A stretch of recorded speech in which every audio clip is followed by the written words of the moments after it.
Habari gani mwana michezo wangu kokote unako nipata kwa usikivu ulio mzuri kabisa. Naitwa Junior, niko hapa kuendelea kukupatia taarifa mbalimbali za kisoka, zile ambazo zimeendelea kujiri katika viwanja mbalimbali vya kimichezo. Nikukumbushe tu, kama wewe ndo mara yako ya kwanza, usisahau kusubscribe, share, like na kucomment ili tuwe sambamba wote kwa pamoja kama mwanafamilia ndani ya channel hii.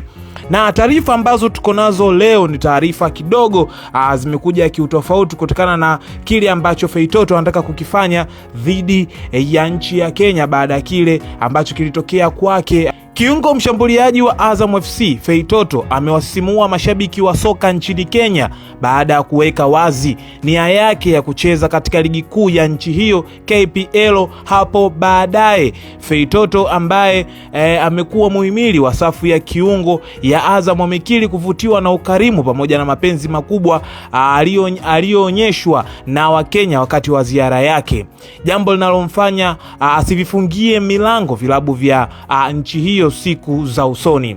Inawezekana ni mpira wa miguu, kwa hiyo lolote linaweza kutokea. Kenya ni nchi nzuri na hakika inawezekana katika siku za usoni. Watu wa hapa wamenionyesha upendo mwingi sana, na kwa kweli nimefurahi kukaa kwangu. Ameweza kuyasema haya mchezaji wa Azam Faisal Salum Feitoto. Lakini tukirejea katika klabu ya Yanga, ambapo klabu hiyo imeendelea kutikisa katika ligi kuu ya NBC baada ya kuongoza orodha ya timu zilizopata penalti nyingi zaidi hadi sasa msimu huu. Kwa mujibu wa takwimu za hivi karibuni, Yanga imefanikiwa kupata jumla ya penalti 3, ikiwaacha nyuma washindani wao wa karibu kama Singida Black Stars, Dodoma Jiji, Coastal Union na Mbeya City, ambao kila mmoja amepata penalti 2. Takwimu hizi zinakuja wakati Yanga ikijiandaa na safari ya kuelekea Zanzibar kesho siku ya Januari 28 kwa ajili ya mtanange wao mkubwa dhidi ya Al Ahly utakaopigwa Jumamosi kwenye uwanja wa Amani kule visiwani Zanzibar.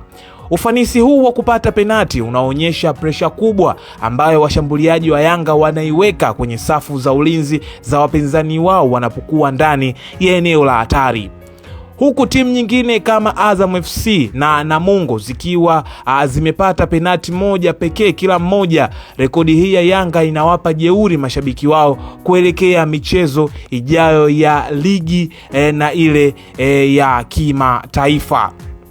Naam, mwana michezo, nikushukuru sana na itwa Junior. Hizi zilikuwa ni taarifa za kimichezo, tukikuletea yale ambayo yametokea katika vilabu mbalimbali pamoja na wachezaji na yale ambayo yameweza kutokea katika viwanja mbalimbali vya kimichezo ndani na nje ya nchi ya Tanzania. Ulikuwa nami mwanzo mpaka mwisho nikikuletea taarifa hizi. Niite Junior na hii ni Junior Media, michezo, habari pamoja na burudani. Kutokea hapa sina la ziada, nikuage na nikutakie siku njema. Bye bye.